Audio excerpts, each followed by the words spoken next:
The views, thoughts, and opinions expressed on the Nova Society are those of our guests and panel members and do not represent the views, thoughts, and opinions of any institution any member of the Nova Society is associated with. The material information presented on the Nova Society is for general information purposes only. Reproduction or dissemination for the purpose other than education is prohibited without express written consent of the Nova Society.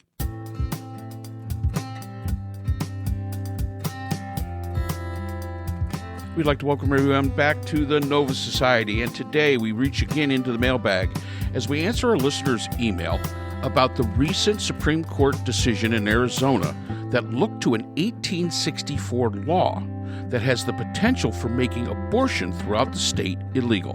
The listener is asking what our impressions are of this, and do we feel that this may be a model for other states going forward on the abortion issue. So let's listen in.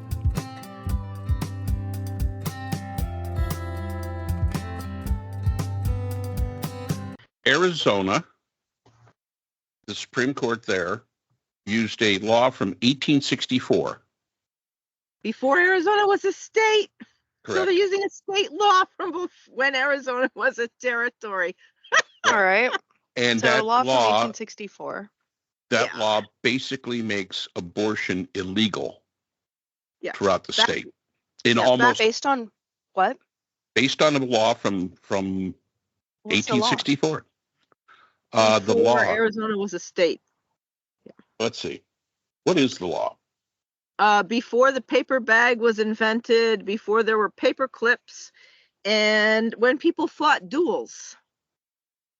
And that is now the law, except for circumstances where the life of the mother is in danger, which of course is not exactly specified. So the law is super draconian, and I'm curious how anybody can say we have a state law which we made before we were a state when we were still a territory. Well, I've heard that argument. I'm sure it's not really an argument. It's just it's so beyond. Women. This is certainly before women had the right to vote. Abraham Lincoln was still president. Let's see what else was Ulysses happening. S. Grant. Ulysses S. Grant was named the commander-in-chief of the Union armies. Yep. There Laura was a Ingalls union. Wilder was not yet born. Was she born in 1865? I believe, or 1867, something like that. Let's see what else. 1864. Mark, your power of Googling is failing me right now. Well, the bottom line is the law was from 1864. With the overturning of Roe versus Wade, it now allowed that law to basically ban all abortions in the Supreme Court of Arizona. And again, the argument is that Arizona wasn't a state. However, when you look at the United States Constitution, much of that was written before a whole bunch of states ever existed. So that really isn't an argument. Yeah. Is the idea, though, that there was this law from 1864 that actively banned abortion? Yes. Or is there, what's the law, Mark? That's what I'm asking. Oh, what's the law? I'm getting to it. Oh, I'm sorry. There actually is one, and it actually has a number and those initials before it and whatnot. Well, if nothing else, at least we know what the again refers to in MAGA, right? Mm-hmm. Make America great again. When was America great? 1864 seems to be the answer. Yeah. Slavery, women no vote, the whole Abraham deal. Lincoln. It fits so perfectly with the whole Trump movement, MAGA movement, that they want to repeal rights and bring the country back to the good old days of 1864, which would probably be the favorite year of no one ever, considering what was going on in the country at that time. A little bit of color here.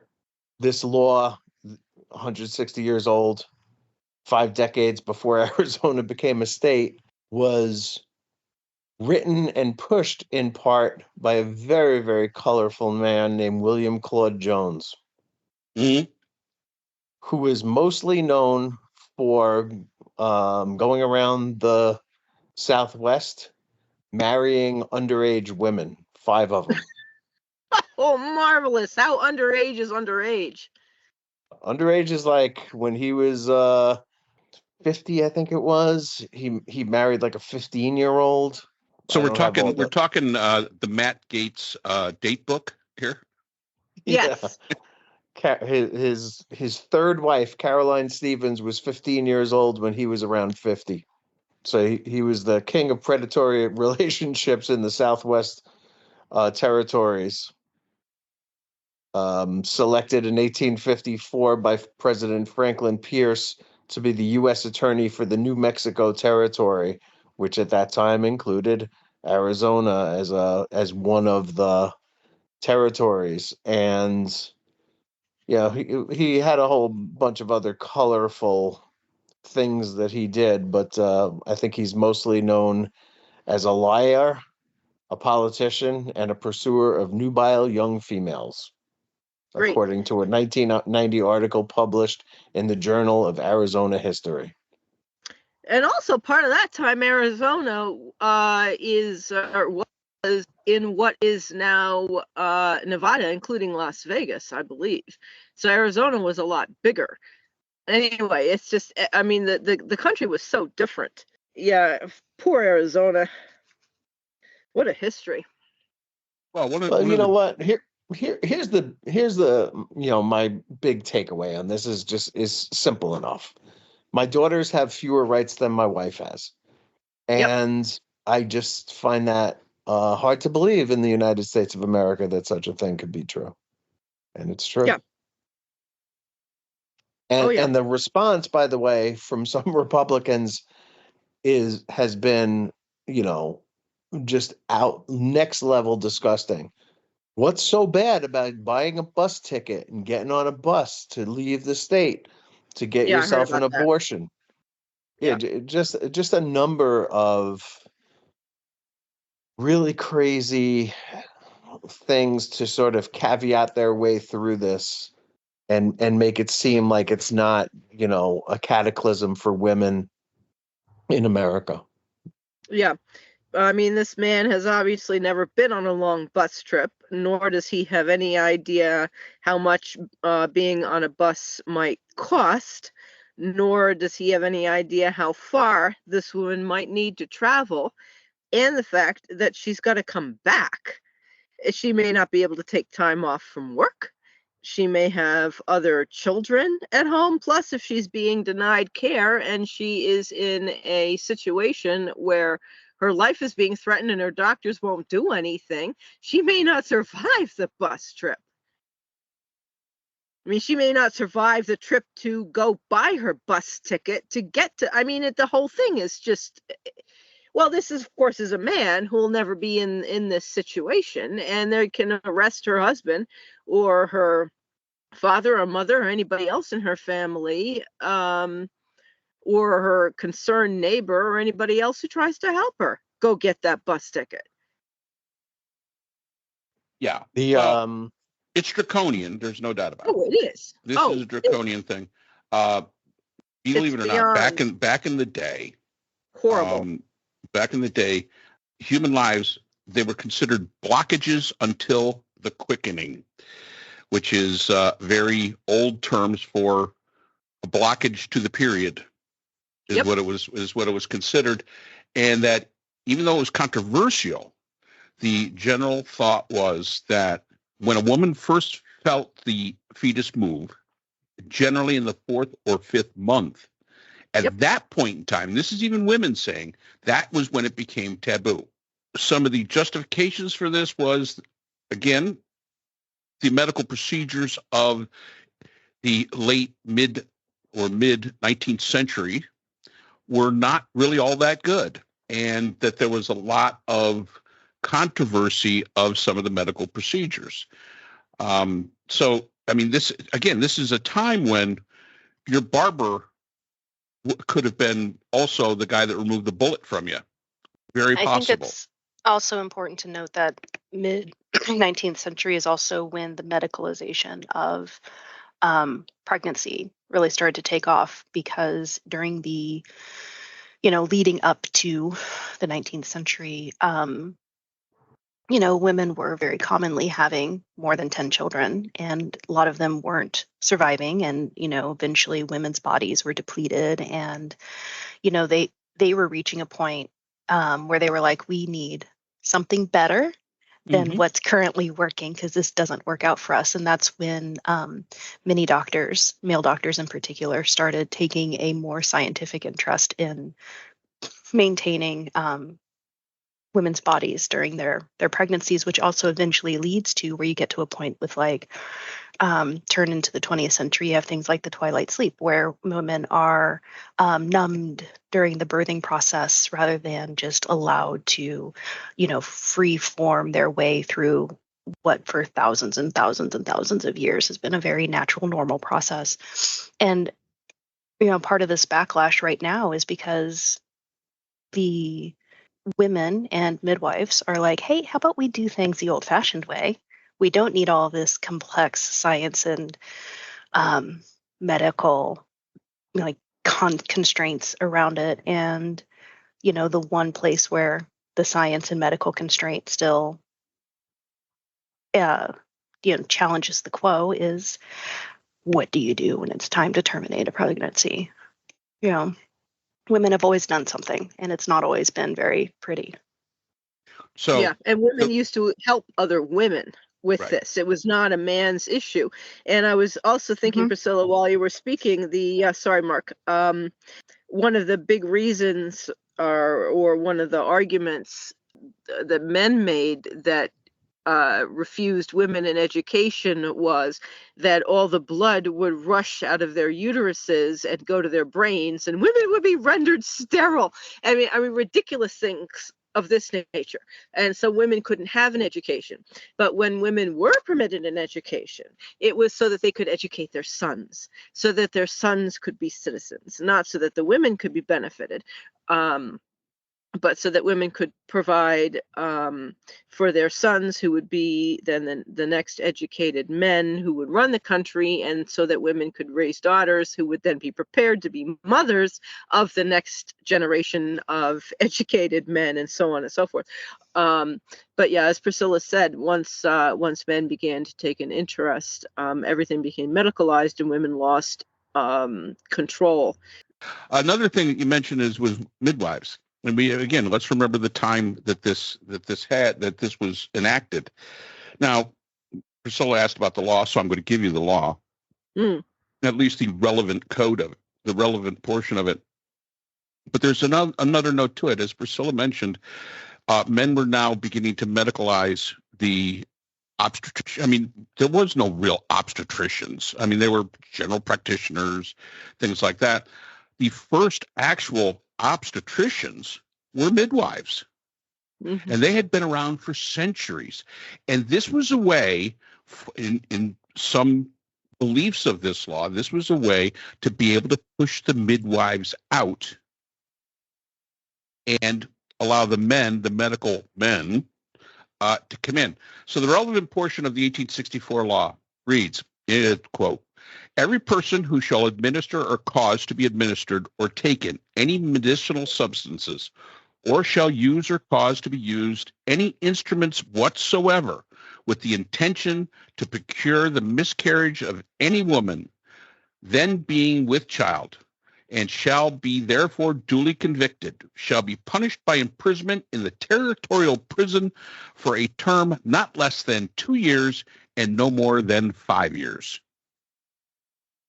Well, that is an outstanding example of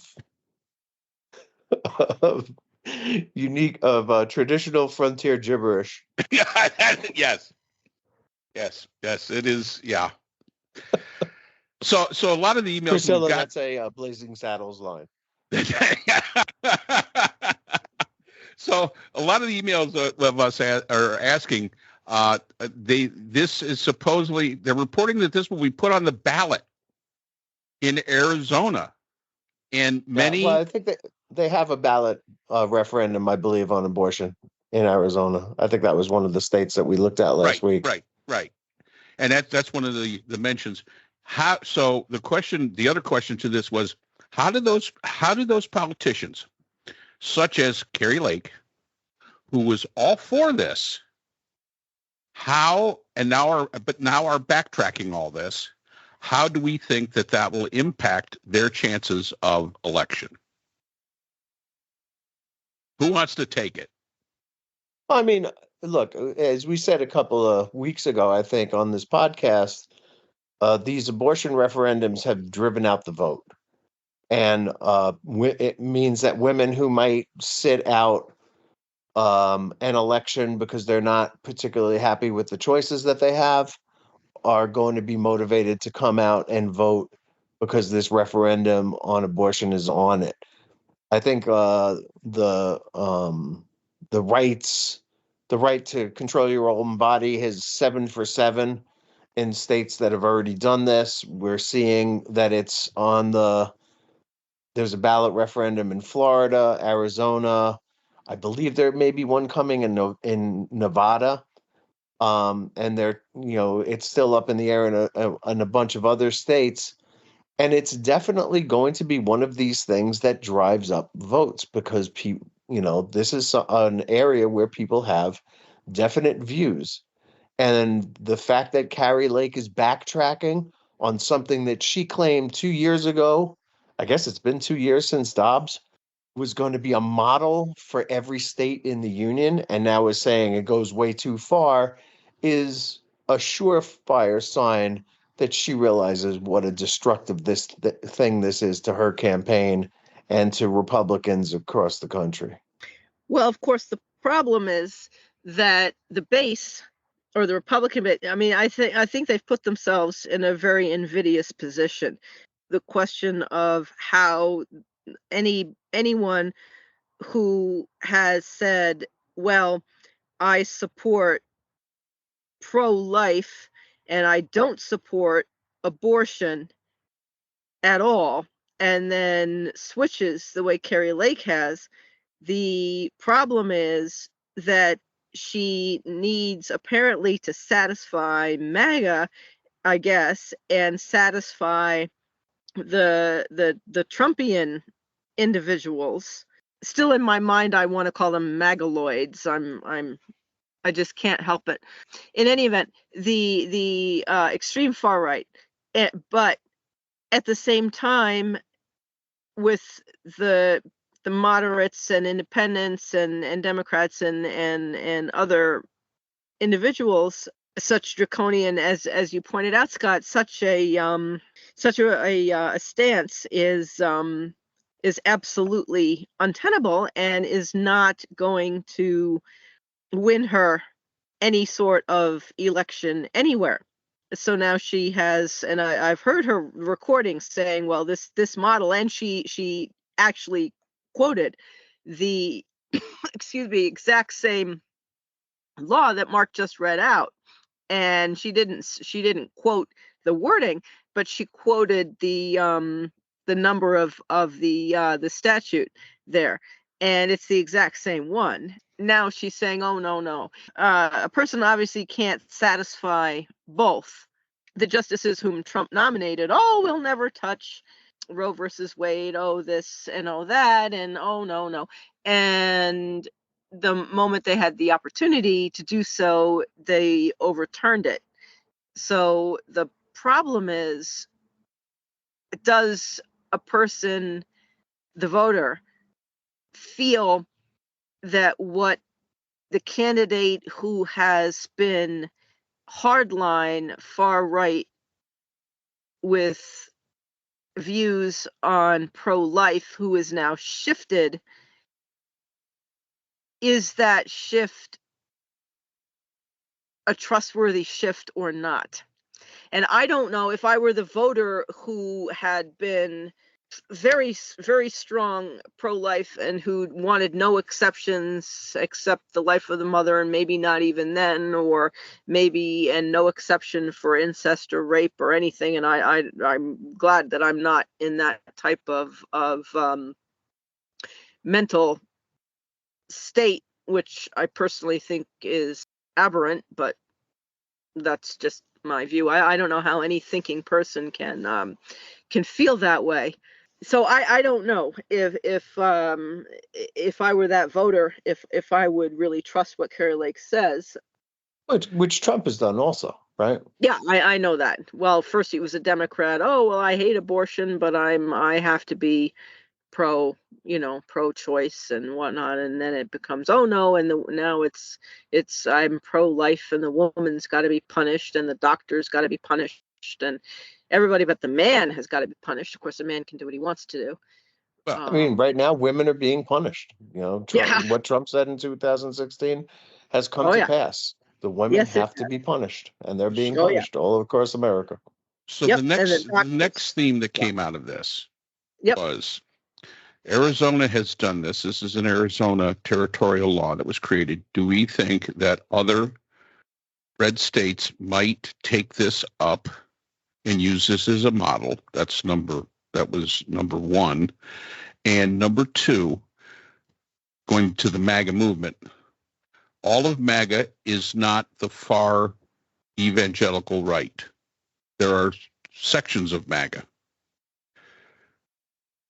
Does this divide MAGA out when we consider, and this is from the person writing the email, when we consider that a majority of MAGA are the social economically depressed population and educationally depressed population who might require the services of abortion?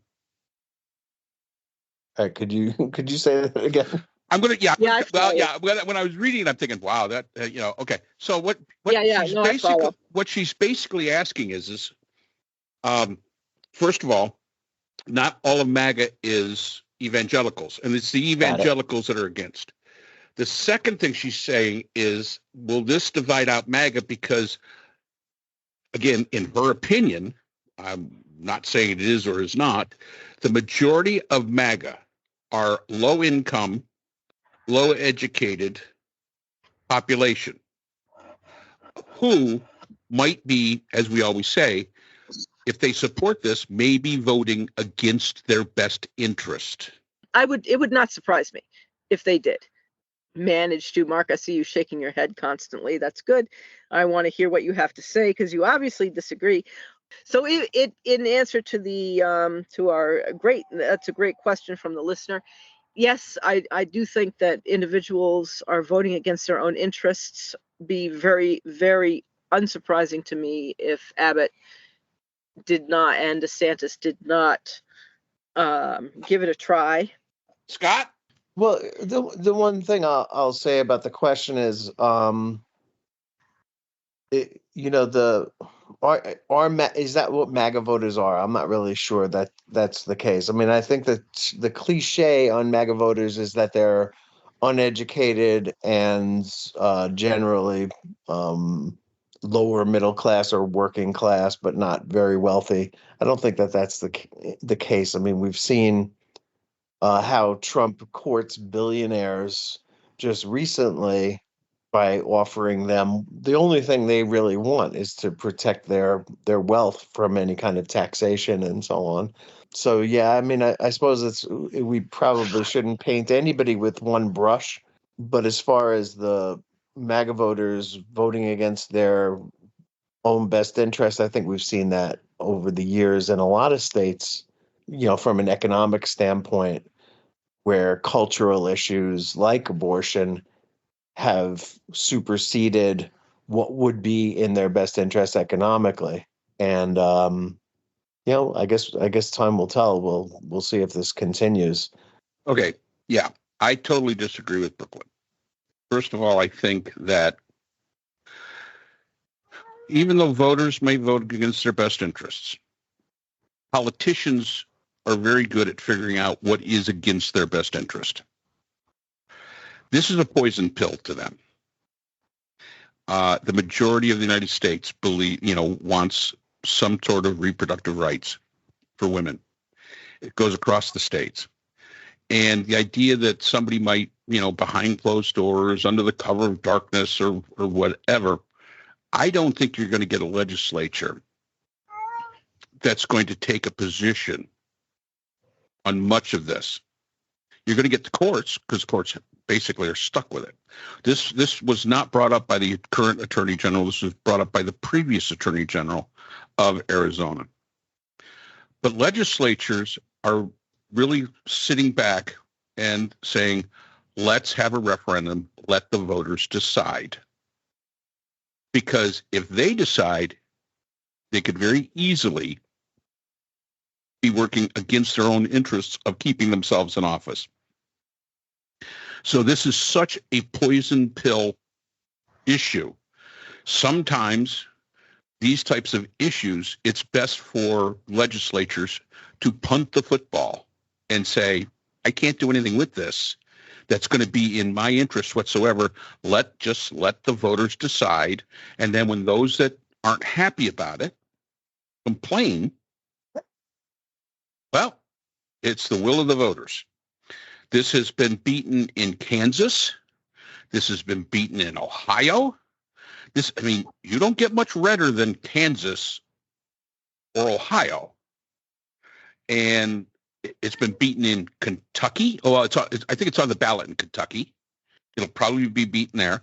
It is going to be on the ballot in Arizona. It will be beaten there because the population, the people just basically do not want this. And a politician that picks this up as their standard bearer that they're going to run on, they have no chance whatsoever. So I think you're going to see a lot of people basically cut down the rhetoric, because this is a good thing for Democrats, because it will bring out votes and it will get people to the polls. So that's all the time we have for today's episode. The Nova Society is a production of the Phoenix Research Institute. We'd like to thank our sponsors for this episode. BH Conflict Resolution Services, a full-service dispute resolution firm offering expert and cost-effective mediation services to couples, groups, and businesses. BHCRS can be reached at www.bhcrs.com. We'd also like to thank our podcast partners, Buzzsprout, who hosts the Nova Society, Audacity, our editing partners, and Podkite, who does all of our analytics. iHeartRadio, where people get their music and podcasts, Apple iTunes, the largest source for music and podcasts on the internet, Spotify, the most popular source for the Nova Society. The Nova Society is available on all of these and other quality platforms. We'd like to thank all of our listeners. Without you, the Nova Society would not be possible. If you have a comment, question, or would like to be a guest on the Nova Society, we can be reached at nova.society.podcast@gmail.com. Always remember, the power of society is knowledge. So for Dr. Scott Gershworth, Dr. Priscilla Hobbs, Dr. Brooklyn Ann Weldon, and all of us here at the Nova Society, I'm Dr. Mark Bound. Be well, and we hope to see you again next time.